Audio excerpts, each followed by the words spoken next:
Assalamualaikum warahmatullahi wabarakatuh. Ikhwanan dan muslimin rahimakumullah.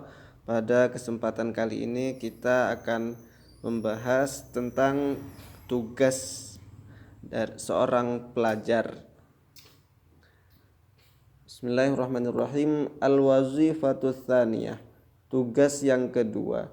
Ayyuqallila ala'iqahu minal ishtighali bid dunya atau minal ishtighali bid dunya, mengurangi kesibukan-kesibukan dunia.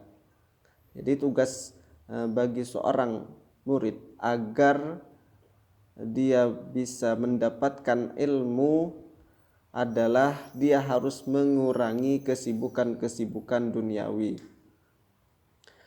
Contoh seperti main HP ataupun hal-hal lain. Makanya kalau di pondok-pondok pesantren itu biasanya banyak peraturan-peraturan. Yang mana peraturan itu sebenarnya untuk menunjang kesuksesan dari santri tersebut. Kemudian selain mengurangi kesibukan-kesibukan duniawi, wa yub'ida anil ahli wal watani, dan menjauhkan diri atau menjauhi keluarga dan tempat tinggal. Artinya dalam proses belajar kita dianjurkan untuk mengurangi interaksi dengan keluarga dan berjauh atau menjauhkan diri dari tempat tinggal kita. Maka biasanya itu kalau kita nyantri itu kita tidak boleh nyantri di tempat kita sendiri, jadi harus safar gitu, keluar dari daerah kita. Itu kalau dalam nazoman alala itu seperti itu. Fa innal alaiqa, alasannya kenapa? Alasannya apa toh kok harus mengurangi kesibukan-kesibukan duniawi itu? Fa innal alaiqa syaghilatun wa sharifatun. Karena kesibukan-kesibukan duniawi tersebut bisa membuat seseorang itu menyibukkan diri dan orang tersebut akan terpaling. Maksudnya orang itu tidak fokus dalam belajar. Wa ma ja'alallahu lirajulin min qalbayni fi jawfih. Dan Allah tidak menjadikan pada seorang laki-laki pada diri seorang laki-laki itu dua hati. Dalam satu orang itu hanya memiliki satu hati, makanya dia harus fokus agar dia bisa maksimal dalam melakukan hal tersebut. Kemudian wa mahma tawazza'at al-fikratu qasurat an darkil haqa'iqi.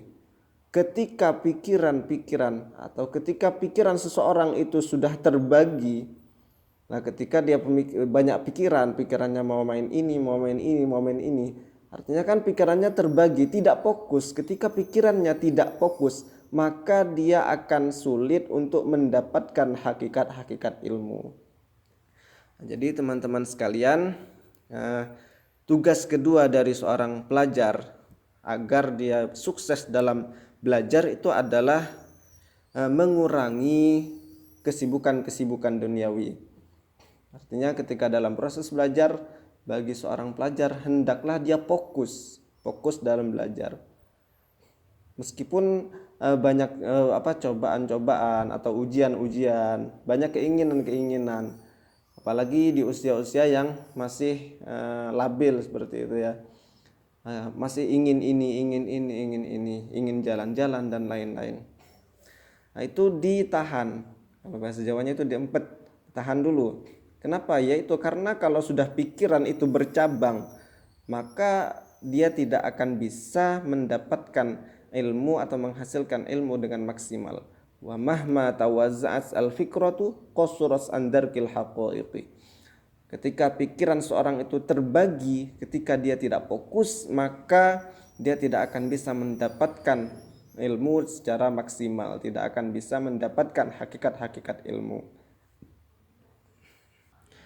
Nah, jadi saya ulangi sekali lagi, tips agar seseorang santri atau seorang pelajar itu bisa mencapai ilmu yang banyak atau mendapatkan ilmu yang banyak agar sukses di dalam belajar, maka kata Imam Ghazali tugasnya atau Ngetipsnya itu adalah dia harus mengurangi kesibukan-kesibukan duniawi, menjauhi keluarga dan tanah airnya, tempat tinggalnya. Dan kata Imam Ghazali, kenapa seorang itu harus mengurangi kesibukan-kesibukan duniawi? Karena kesibukan duniawi itu bisa memecahkan fokus seseorang. Karena itu hendaklah kita sebagai santri memanfaatkan sebaik mungkin waktu belajar itu, waktu pembelajaran. Tidak usah banyak mikir ini itu. Fokus ketika masa pembelajaran, fokus saja pada pelajaran. Mungkin hanya ini yang dapat saya sampaikan. Semoga bisa difahami dan bermanfaat. Wallahu a'lam bishawab wal afu minkum. Assalamualaikum warahmatullahi wabarakatuh.